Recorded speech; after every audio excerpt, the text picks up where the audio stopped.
આજકાલ બહુ ચાલતો શબ્દ છે તમે યુથ તો પાગલ છો આની પાછળ સક્સેસ લાઈફમાં સક્સેસ જોઈએ છે.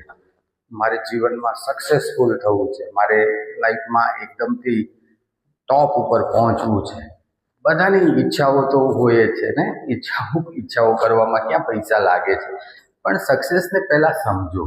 સક્સેસ માટે તમારી પાસે કઈ કઈ બેઝિક વસ્તુ હોવી જોઈશે. મારે એક બંગલો બનાવવો છે, એક મકાન બનાવવું છે, નો ડાઉટ એ મારી ઈચ્છા છે, મારું ડ્રીમ છે, સરસ છે. તો પણ એના માટે મારે બેઝિક વસ્તુ તો જોઈશે ને ભાઈ. બેઝિક વસ્તુ વગર તો થોડી ને ચાલશે. કે મારી પાસે જમીન હોવી જોઈશે, પછી મારે સિમેન્ટ જોઈશે, ત્યાર પછી મારે રેતી જોશે, લોખંડ જોશે, માણસો જોશે, કડિયા જોશે, ત્યાર પછી ઇન્ટિરિયર માટે એમાં 1000 વસ્તુઓ જોઈશે. બધું ભેગું થશે. The combo of everything is a very good bungalow or a મકાન, અથવા તમે જેને સક્સેસ કહો છો તે.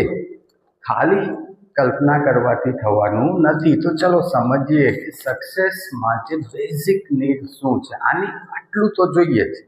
તમારે સક્સેસ મેળવવી હોય ને તો આટલું તો જોઈએ જ. આમાં સૌથી પહેલું હું આપું છું ગુડ ફિઝિક. તમારું બોડી, તમારું શરીર જો સારું નહીં હોય, આઈ ડોન્ટ થિંક સો તમે ક્યારેય લાઈફમાં સક્સેસફુલ થઈ શકો. એક બીમાર માણસ ક્યારેય સફળ થઈ શકે નહીં, ચાહે કેટલો બી બુદ્ધિશાળી કેમ હોય. તમે તમામ સક્સેસફુલ માણસોના ફોટા જુઓ. તમે જુઓ એલોન મસ્કને જુઓ, તમે બિલ ગેટ્સને જુઓ, તમે આ બાજુ સચિન તેંડુલકરને જુઓ, જેને બી તમે આઈડલ માનતા હો એના ફોટો જુઓ. They have a very healthy body. તો પહેલું તો તમારે શરીર માટે સમય આપવાની જરૂર છે, અથવા તો શરૂ કરવું પડશે. આને તમે લોકો સાવ નેગ્લેક્ટ કરો છો. મોટાભાગના લોકો શું માને છે ખબર? સક્સેસ એટલે પૈસા. ખૂબ ઝાઝા પૈસા આવી જાય એટલે સક્સેસફુલ થઈ જવાય. ના, એવું હોતું નથી. પૈસા તમારી પાસે હશે પણ તમારું શરીર રોગિષ્ટ હશે તો કેવી રીતના તમે સક્સેસ કદાચ થઈ જશો તો શું એન્જોય કરશો? તમારો ડ્રાઈવર ગુલાબજાંબુ ખાતો હશે, તમે ખીચડી ખાતા હશો, શું સક્સેસફુલ થઈ શકશો? અહીંથી તમે ક્યાંય ટ્રાવેલ નહીં કરી શકો, ડાયાબિટીક હશે, તમે પોતે ડાયાબિટીક હશો, અથવા તો બીજા રોગ હશે, શું સક્સેસફુલ થઈ શકશો? So first need is a very good physique. You have to give at least 1 hour. 1 hour. 24 કલાકમાંથી 1 કલાક તો તમારે આપવી પડે ને આપવી જ પડે. ચાલે છે.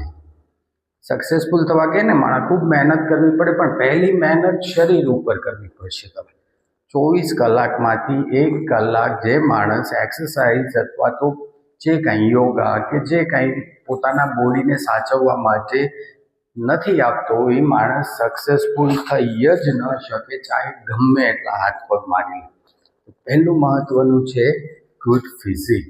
બીજું છે હાર્ડવર્ક. નો ડાઉટ હાર્ડવર્કનો અર્થ મજૂરી નથી થતો. જ્યારે હાર્ડવર્ક આપણે કહેવાય ને ત્યારે મોટા ભાગનાને એમ થાય કે 24 કલાક દિવસ રાત કામ. હાર્ડવર્કનો અર્થ થાય છે કે કોઈ કામને તમે લ્યો છો તો એને પૂરા સિરિયસલી એકદમથી તમે લોકો કરે છે એનાથી એક સ્ટેપ આગળ જઈને કરો.